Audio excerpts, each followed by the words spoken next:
Yeah, I think the thing for me is seeing the pressure that has been placed on traditional finance operations, particularly in the UK market and across Europe. And that's really challenging some of the models that we've seen develop over the last 15, 20 years in terms of shared service environments, offshore operations, etc., particularly in those offshore environments where the relevant country infrastructure has really struggled to support the demands of the clients for these shared service providers. And a lot of shared service providers have struggled to hit performance SLAs, maintain the business as usual. And really, we've seen a couple of trends that's driving. One is a real look at understanding where those operations should be and whether that offshored environment is really fit for purpose. And certainly we've been supporting some of our clients with the reshoring, interestingly, of finance operation centres, so bringing those operation centres back to the UK.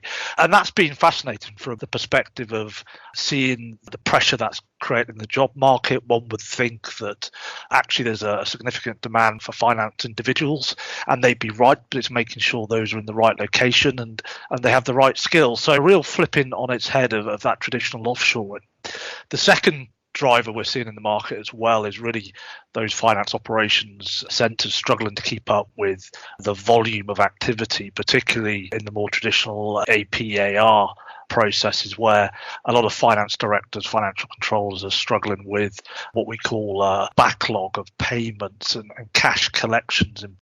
And they're really struggling to understand how they get through that backlog. They've had teams, particularly in the UK, we've had a scheme called furlough where people have not been working and therefore that backlog has built up. And some of these clients have regulatory obligations around paying suppliers, particularly those in the government sector, and therefore working with those clients to understand how they get through that backlog of transactions and get back into BAU.